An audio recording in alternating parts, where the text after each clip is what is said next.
Breaking news Vallabhaneni Vamsi phone కోసం పోలీసుల ప్రయత్నాలు ఫలించడం లేదు. హైదరాబాద్లోని వల్లభనేని వంశీ ఇంట్లో ఏపీ పోలీసులు సోదాలు చేశారు. 2 గంటల పాటు సోదాలు చేశారు పటమట పోలీసులు. వంశీ ఫోన్ కోసం ఇంట్లో అణువణువును వెతికారు. కానీ ఫోన్ జాడ కనిపించకపోవడంతో తిరుగుముఖం పట్టారు. వంశీ ఫోన్ చివరగా లొకేషన్ చూపించిన టవర్ దగ్గర సోదాలు చేశారు. అయినా వంశీ మొబైల్ దొరకలేదు.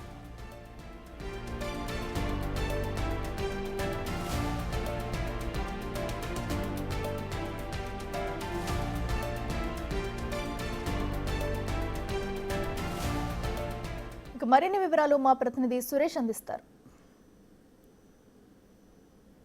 మైహోంభుజాలోని వల్లభనేని వంశీ ఇంట్లో ఏపీ పోలీసులు సోదాలు నిర్వహిస్తున్నారు. అయితే ఉదయం నుంచి కూడా సోదాలు చేశారు. వంశీకి సంబంధించిన సెల్ ఫోన్ కోసం ఈరోజు మరొకసారి ఆయన ఇంటికి రావడం జరిగింది.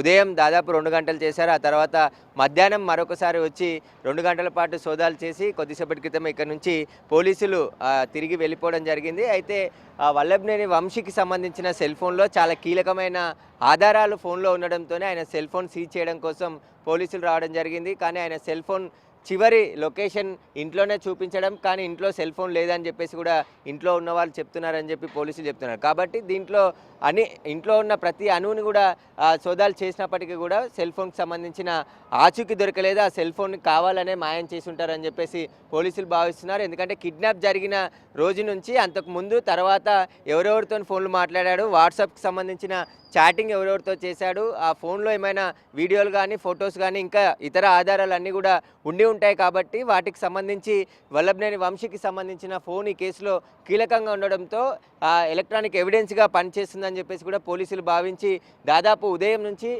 ఇప్పటి వరకు కూడా సోదాలు చేసి పోలీసులు వెనుదిరిగి వెళ్ళడం జరిగింది. కానీ సోదాల్లో సెల్ ఫోన్ లభించలేదు. కానీ ఇంట్లో ఉన్నటువంటి సీసీ కెమెరాకి సంబంధించిన మరికొన్ని ఫుటేజ్ని కూడా పోలీసులు తీసుకోవడం జరిగింది. కిడ్నాప్ ఏదైతే సత్యవర్ధన్కి సంబంధించి కిడ్నాప్ చేసి అతనితోని బలవంతంగా కోర్టులో ఏదైతే టీడీపీ ఆఫీస్కి సంబంధించిన దాడి కేసుపై తనకి సంబంధం లేదు, తనకి ఎలాంటి సమాచారం తెలియదని చెప్పేసి అఫిడవిట్ దాఖలు చేయించారు. కాబట్టి ఇదంతా కూడా కిడ్నాప్ చేసి బెదిరించి మొత్తం వల్లభనేని వంశీ కనుసన్నల్లోనే జరిగినట్టు పోలీసులు ఇప్పటికే ఆధారాలు సేకరించారు. కాబట్టి ఆయన సెల్ ఫోన్ కూడా సీజ్ చేస్తే అందులో మరికొన్ని ఆధారాలు దొరికే అవకాశం ఉంటుందని చెప్పేసి కూడా పోలీసులు భావించారు. కానీ దాదాపు ఉదయం నుంచి ఇప్పటి వరకు సోదాలు చేసినా ఆయన సెల్ ఫోన్ మాత్రం దొరకలేదు. కావాలని దురుద్దేశంతోనే ఆ ఫోన్ని దాచిపెట్టుంటారు. ఎందుకంటే ఫోన్ దొరికితే కీలక ఆధారాలు పోలీసులకు చిక్కుతాయని చెప్పేసి కూడా దాచిపెట్టుంటారని చెప్పేసి కూడా పోలీసులు భావిస్తున్నారు. తర్వాత అయినా మళ్ళీ ఆ సెల్ ఫోన్ని రికవర్ చేస్తామని చెప్పేసి కూడా పోలీసులు చెప్తున్నారు. కెమెరామెన్ కృష్ణతో సురేష్, బిగ్ టీవీ, మైహోంభుజా నుండి.